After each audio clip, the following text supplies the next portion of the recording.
자, 그러면 민법이 무엇인가? 이것부터 알아야 되겠죠. 민법이 무엇인가? 민법의 뜻이 무엇인가? 민법의 뜻. 민법의 뜻. 자, 민법은 실질적으로는 사경제 주체로서 사경제 주체로서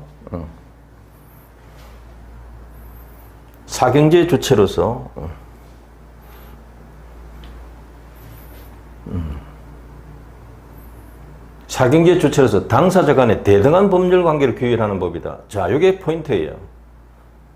대등한 법률 관계를 규율하는 법이다.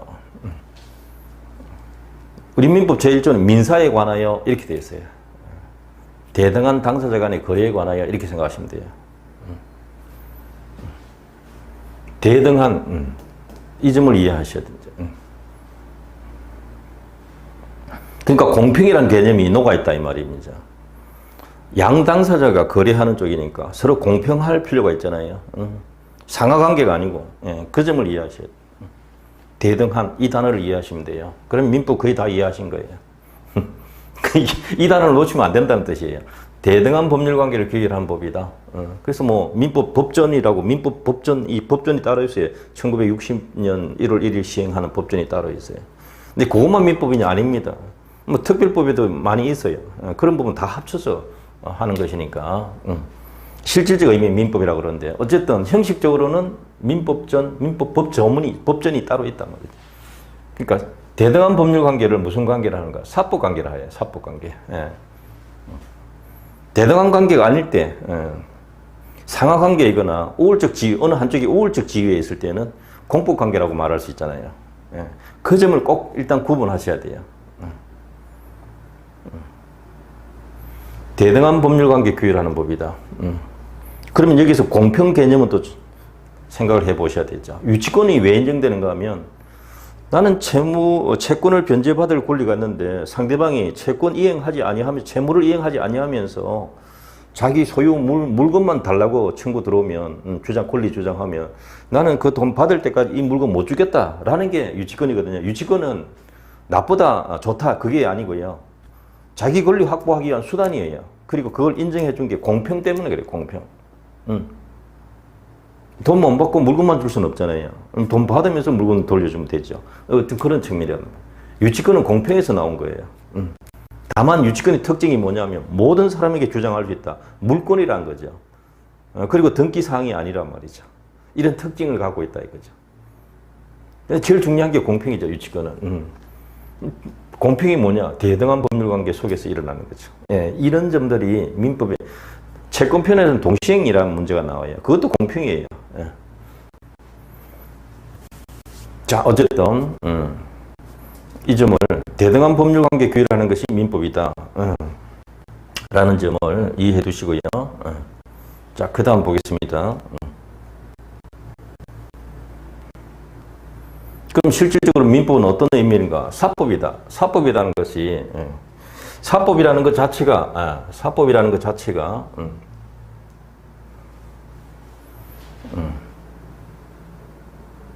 개인과 개인 간의 대등한 관계, 법률 관계. 물론 국가나 자치단체가 당사자 일방이 될 수도 있어요. 그래도 양 당사자가 대등한 관계에서 거래할 때 사법이다. 이렇게 부르는 겁니다. 구체적으로 판례를 볼까요? 지방재정법에 의해서 준용되는 국가를 당사자로 하는 계약에 관한 법률이 있습니다. 이게 이제 공법에서도 한 번씩 시험 나오죠.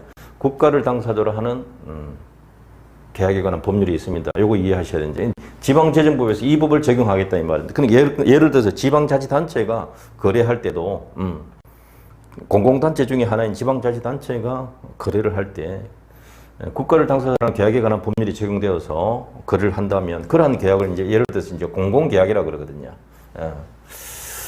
국가를 당사자로 하는 계약에 관한 법률에 따라 자치단체가 당사자가 된 이른바 공공계약은 어느 한 당사자, 매도인이나 매수인 어느 한쪽이 자치단체가 되는 경우입니다. 그리고 공공계약인데 이것은 어떤 측면인가? 우월적 지위가 아니고 사경제 주체로서 상대방과 대등한 위치에서 체결하는 사법상의 계약이다. 이게 포인트입니다.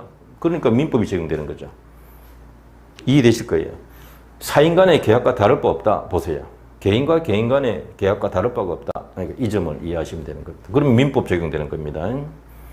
그에 관한 법령에 특별한 정함이 있으면 그게 따르고 그게 없으면은 사적 자치와 계약 자유의 원칙, 즉 사법의 원리가 그대로 적용된다. 사법이 적용된다. 민법이 적용된다. 이 말입니다. 국공유재산 관리층이 행정재산 사용수익을 허가한 다음에 그 사용수익 하는 자에 대하여 하는 사용수익 허가 취소는 순전히 사경제 주체로서 행하는 사법상 행위를 할 수 없고 관리층이 공권력을 가진 우월적 지위에서 행하는 것이다. 그래서 그것은 항고소송 대상이 되는 행정처분이다. 예. 자, 행정재산의 사용허가. 행정재산의 사용허가. 사용허가로 바뀌었죠. 사용수익 허가라는 용어가 사용허가로 바뀌었습니다. 예. 이것도 행정처분이고요. 그것을 사용허가를 취소하는 것도 마찬가지로 공권력을 가진 행정청이, 관리청이 공권력을 가진 우월적 지위에서 행하는 것, 즉 행정처분이다 이거죠. 행정처분이 위법하면 취소소송 대상이 되거든요. 항고소송 대상이 되는 겁니다. 그러나 요약하면 지방재정법에 따르는 지방자치단체가 당사자 이른바 공공계약은 국가를 당사자라는 계약에 관한 법률이 적용되기 때문에 사경제 주체로서 상대방과 대등한 위치에서 체결하는 사법상 계약이다. 이것은 행정소송 대상이 아니죠. 이건 다투려면 민사소송 가야 되는 거죠. 그게 다른 겁니다. 사법관계, 공법관계. 그렇게 구분하시는 겁니다. 민법은 특히 사법인 민법인 민법은 민법이고 사법이죠. 사법의 경우에 개인의 의사결정의 자유를 전제로 한 사적 자치의 원리가 지배된다. 민법은 여러분 꼭 기억하실 것이 개인의 의사가 표시되는 겁니다. 그렇게 해서 법률 관계를 유지하는 거예요. 법률 생활을 영위하는 거죠. 민법의 시작이 의사결정의 자유입니다. 꼭 기억하셔야 돼요. 이게 민법 전체 가장 초석이 되는 개념입니다. 의사결정의 자유. 자, 의사결정의 자유가 없는 상태에서 행한 의사표시는 의사 무능력 상태라고 하는 거죠. 무효입니다, 무효. 절대적 무효입니다. 모든 사람에게 무효다. 자, 그 다음에 두 번째. 의사결정 능력이 있는 사람이 다른 사람의 협박을 받아가지고 의사결정을 자유롭게 못하고 어느 정도 제한 상태에서 어쩔 수 없이 어떻게 했다. 이런 경우가 있단 말이죠. 그거는 강박에 의한 의사표시고 취소할 수 있다. 이렇게 되어 있다. 민법은요. 그럼 그런 사유가 없어야 자유로운 의사결정 능력 있는 인간을 전제로 해서 자유로운 의사결정 능력 있는 것을 전제로 해서 의사가 표시되었을 때 그것은 완전하고 유효하다.